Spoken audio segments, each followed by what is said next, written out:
Hey traders, David Frost, my strategic forecast. You're here for another episode of Common Sense Market Analysis. Today is Thursday, October 20, 2022. We're looking at a daily chart of the SPY or Spider, which is the proxy for the S&P 500. What do we have on the docket today? We're going to look at both sides of the tape using a variety of different charts. We're going to look at the bull case. We're going to look at the bear case. We're going to look at time because time is more important than price, and we're going to look at it under more than one condition. So looking at the daily chart, what's jumping off the page? Well, right now we have the same or similar to what we had yesterday. They made a high. They're in a pullback formation during options expiration week. They're pulling back to make everybody think the market is failing. This is the bull case. The bull case is after the reversal candle last week, they made a high, so we've got that A leg up, the B leg of a pullback. They're going to defend the low, and they're going to have another rally leg, at least into that 385 price, maybe slightly higher, like into the 390 and change, into the convergence of these moving averages. Where they are at the time remains a little bit of a moving target, but that's the concept from the bullish standpoint. That's the bull case. Okay, that's fine. That's the daily chart. What we now have to do is we have to look at all the other charts in terms of the bull case, and we have to see which chart is confirming and which chart is not necessarily confirming the same story as the daily chart from a bull case perspective. And by the way, let's go over something else while we're on the daily chart. Why is there a bull case on the daily chart specifically, and why is there not a bear case on the daily chart? Well, we didn't say there wasn't a bear case on the daily chart. However, in the big scheme of things, there really isn't. So here's what happened. They made a low on some pretty decent volume. They had a nice big juicy reversal candle. It's one of the largest candles on the screen. When you go back in time and you look for other candles like that, you look for candles that had the same characteristics, and you don't see that many. So there has to be some meaning to the fact that we had a nice big juicy bullish candle. So we have to assume there was at least some institutional participation. Therefore, there's going to be some defense sent out on the field if in fact they're getting much lower. And for argument's sake, we can just say, hey, 360 is a pretty good line in the sand. If they start getting below the big fat round number of 360, what happens? Well, all of a sudden we have to take into account the shenanigans tail candle that was there. That where does that go? It goes to about 357, if I remember correctly. And then if they get below this low, 348.11, then the door opens for the completion of the head and shoulders pattern and potentially more on the downside. That's a real-time type of thing. But the setup is still the ABC type of situation. Now, we know the larger trend is down. That's why we have to look at other charts. Let's go up a notch. We're looking at the weekly chart. So they came into the weekly chart, 200 period moving average. They bounced off of it. But essentially what they're really doing is, even though they've been trading in a range, they're still making some kind of a bearish pattern down in this neck of the woods. Until that's broken, and we could say that that really isn't broken until they start getting above the 20 period moving average. It may be broken before they get to the 20 period moving average up here at about 388, but nevertheless, I'm not necessarily going to be convinced until they start getting above and trading above that price area. So when you look at the weekly chart, do you look at it and say, oh yeah, this is bullish. We can see a pullback pattern. We could see another pop higher, whether it's tomorrow or into next week or whenever. We can see that on the weekly chart. And the answer is no, we really can't say that. What we see is hovering near the lows in a range, eating time off the clock. I would say the 200 period moving average is acting more magnetic of sorts over the last several weeks than anything else. So that's what I see on the weekly chart. What do we see on the monthly chart? Well, We finally came into, spiked through, and bounced off of the 50-month moving average. Okay, fair enough. That's an important place. A lot of people who are people, institutional people, traders, investors, money managers, hedge fund managers, mutual fund managers, pension fund managers, all that stuff, they do pay attention to longer term moving averages. Now, I can't say who bought, who didn't, who's in, who's out relative to the 50-month moving average, but what I can say is it's not a surprise that we got to bounce off of that moving average coinciding with the big fat round number of 350. They spike it, they bounce off it, all that stuff. We talked about that price and the 50-month moving average several times. In a monthly world, we also have an on-time type of situation. We also have a situation, and this isn't new, this has been going on for a couple of months, but we have a situation where they've now come into, check in at, run a test of a former breakout area. Now, there are other breakout areas. We can use this one as well, which they have yet to reach. That coincides more closely with the head and shoulders pattern target, downside target. And if they're down there, they would be coming into, or at least in the neighborhood of, this breakup candle low. That's an important place here on the monthly chart as well. These are long-term charts. They take a long time to develop. There's nothing that says the market can't come down still yet this month or next month. And we know we have that tinfoil hat conspiracy theory 2.0 situation going on where I can't unknow the information I know. So I'm really being patient around this weekend leading into the tinfoil hat event, which is Tuesday, and the eclipse. If we have some kind of a low or a high or nothing happens, I'll make the determination at the time, but I'm not going to step in front of something knowing that information is in my mind. That wouldn't be the prudent thing to do. I'm not trading it. That's like taking one of the long shots saying, hey, I'm going to bet on the long shot 200 to 1 horse. You can put $50 on it if you want, but it's not a tradable situation. This is information I'm bringing to the forefront so that you have it. So let's now backtrack. We'll work backwards and say monthly chart could be into an important zone. It's in an on-time type of situation. They still can't get below on a closing basis yet the most recent former breakout area. Just to refresh us, we're talking about this one here. That one always coincided, or at least for a long time, coincided with the general area of the 50-period moving average. So this definitely is a spot to watch. This is a spot we talk about depending on what chart it is. It's the setup we look for. It's on time into an important spot for a number of reasons. You could make a case from a monthly chart perspective.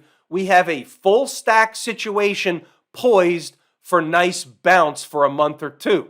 What happens if they put in a sign or signal on this monthly chart by the end of October? That is certainly a possibility.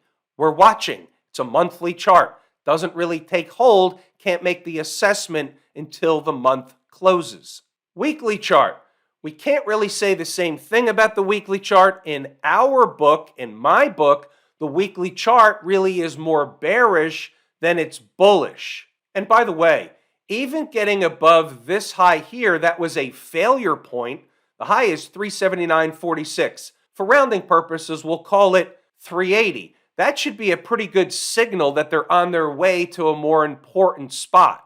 They're not there now, but this is the analysis of the weekly chart should they get up there. Net, if I had to pick a side, the weekly chart is a bearish setup. And the daily chart we went over before, we would have to give that the bullish nod, at least for the short term. 240 chart, bullish or bearish? Now we're even compressing down to a shorter time frame. Again, as long as they stay above this low here, 363.97, we're calling it 364, then this is really just eating time off the clock, building energy for a secondary move higher. However, if they start getting below from an intraday perspective, 364, they start closing candles below, hourly below, then you're going to find the market filling the gap. Then they're going to be running a test of the shenanigans tail candle low around 357. It's one step at a time, one candle at a time. Each action requires an analysis and potential reaction. By the way, back to the daily chart. Can we make a case that this is a head and shoulders formation on the daily chart? You have a left shoulder, and this is an inverse head and shoulders formation. You have the head, and now you have a neckline. This is not an active head and shoulders formation, but if they start pushing and closing daily above this neckline, that's going to activate what? Another leg higher. To where? Well, if this one played out, the target would be close to 400. I'm not saying that will happen. I'm not saying this is a head and shoulders pattern that will play out. I'm saying on the chart, you can make a case there's a head and shoulders inverse head and shoulders pattern, and if it plays out, the target is certainly higher than the 385, 386. It's higher than the moving averages, and we're doing the chart analysis, being the umpire, calling balls and strikes. If it's there, we can chat about it. Anything different on the 120 chart? Not so much. Again, 364 is the bogey. Below 364, things change from a structural formation. Hourly chart, same routine. Now, let me make mention of something relative to 364. Now, that's an important spot. It's the breakup candle low. It's the gateway to no man's land and to the gap and the 357, all that stuff. So the question you have to ask is, how come they didn't touch it today? How come they didn't run a test today?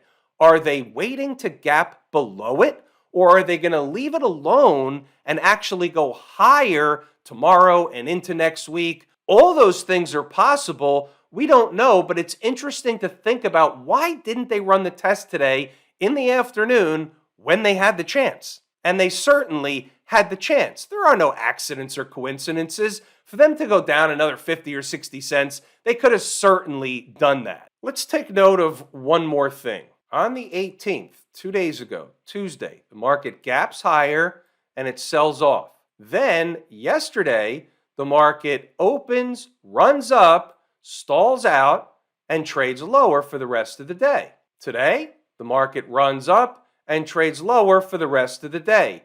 So this is what's called two things. Number one, options expiration week, weird stuff happens. Maybe it's nothing. The other thing is, it's institutional distribution. What is institutional distribution?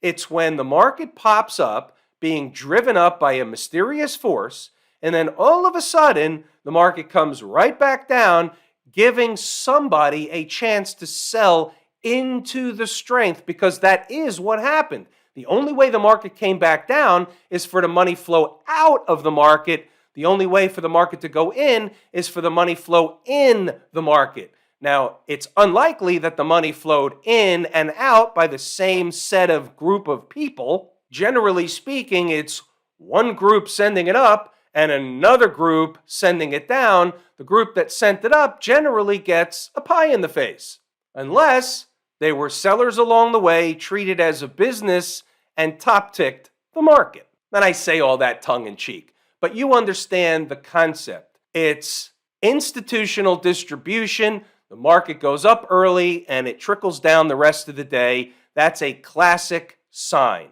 It's a beware type of sign. Could be nothing, could be just options expiration, weird stuff happens stuff. Awareness. Let's go over inside the numbers. We're really not going to circle back to stocks on the move because somehow nothing hit its number. We had a pretty healthy list. This one opened below Danaher and then it shot up like a rocket. Tesla came close. It came within, I think, 50 cents or so, 60 cents. That was it. That happens. However, we have a long road ahead this earnings season. Have no fear. It will be a bonanza, as it always is. There'll be plenty of days where we get plenty of opportunity. Overnight Crew ran a test of yesterday's low. No big deal. They do that all the time. Here's what's important. 369.40 is important above, and the door opens for another attempt at 372. We think better in pictures, so let's start here. Right at the vertical is today's activity, SPY 5-minute chart. 369.40 is this horizontal line in the middle, and this upper one is 372. You can see what happened. So they were lower earlier. We'll get to that in a few minutes. They ran up to run a test at 369.40. Took them a little while to get through it. Once they decided to get through it, where did they go? Right to 372. 372 was important yesterday. It was a rejection point. It was important today. It was a rejection point. It's an important spot. It's also the gateway for another 20 handles higher minimum in the S&P. Big picture early in the morning. Yesterday's low was 365.55. That's the gateway to 364. Now they got below this, but they never got to this. They should have got to that. Why didn't they? Interesting question. Let's move along, see what else we have. 921, pre-opening bell, before they're open for business. 367.85 down to 367.25 is a zone of support. Back to thinking in pictures. 367.85 down to 367.25 is a zone of support. So that remember, they opened to the right of this line, they came down into the zone, and then they rallied up, stopped for a moment at the former pivot from yesterday, 369.40, thought about it for about 15-20 minutes, and then proceeded on forward. That was 921 before the opening bell. What more can you be looking for? You see this stuff go on each and every day. I'm not going to belabor you with the rest of the notes. If you're interested, read them, pause the video, go back to the chart to double check the work. There's plenty of stuff in here. If you're an intraday trader, it behooves you to see what this does, see what it can do for you during the trading day. It is your tour guide information. We're in it for a specific thing or two or three. Here's the crux of it.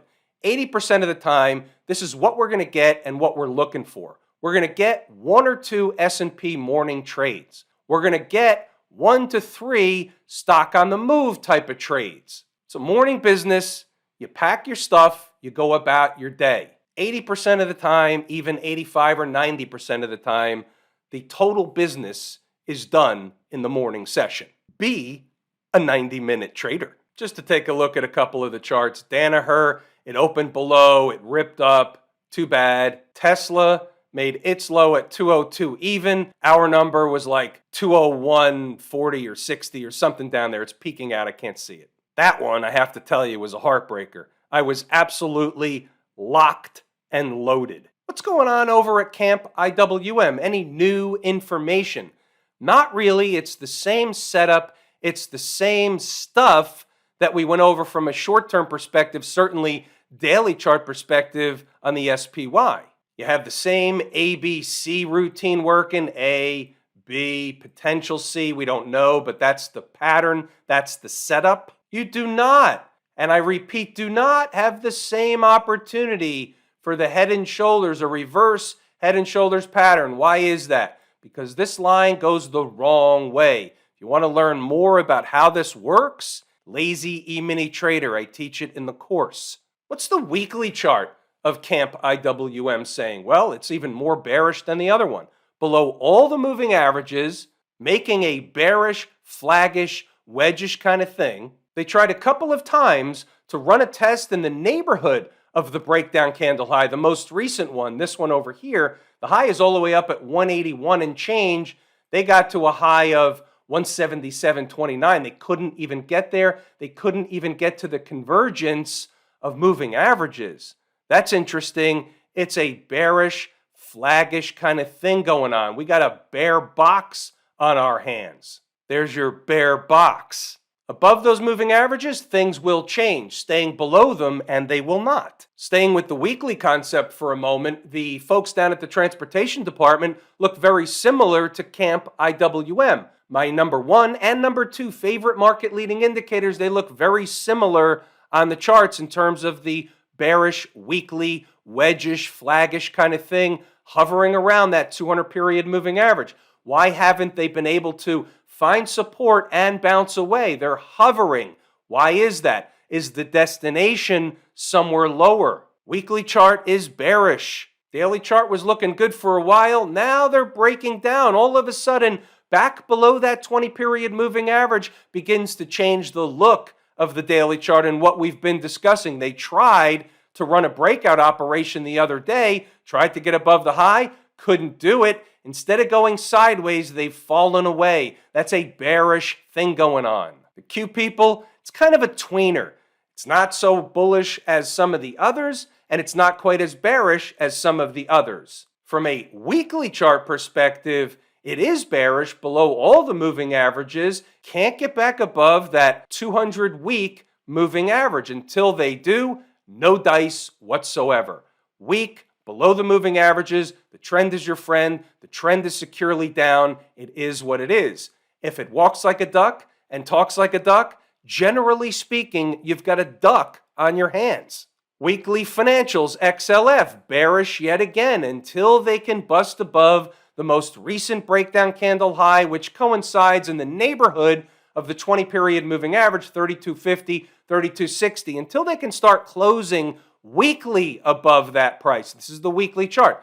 Weekly above that price, there is absolutely no dice. Daily chart, you can have one of our A, B, and potential C's unless they break down. Right now, they've come back to run a test of the 20-period moving average on the daily chart. Period, full stop. No inverse head and shoulders pattern, neckline sloping incorrectly. Lazy E-mini trader. 2 days in a row, we have an up day for Smash Mouth. Interesting, yet still bearish on the chart. Now, from a short-term perspective, you can have another leg higher, certainly. You have the reversal. They're eating time off the clock. That's okay. The bulls still have a chance to try and get into and above the 20-period moving average on the daily chart. If they do, it's up to 190 and possibly higher. The higher would be 195, trying to get into no man's land, and then you have a gap that comes in at 200 and change. Longer time frame, more important time frame, weekly chart, until you get back above the last line of defense in terms of moving average defense, 200-period moving average in this case. Until you get back above there, there is absolutely no dice. And we keep saying what we've been saying. All these bounces are bounces in a downtrend until proven otherwise. Have I told you how much I appreciate each and every one of you? Without you, these videos are not possible. That is true and accurate information. We're pulling the ripcord here today. I'm David Frost, my strategic forecast. Thanks again for tuning in to another episode of Common Sense Market Analysis.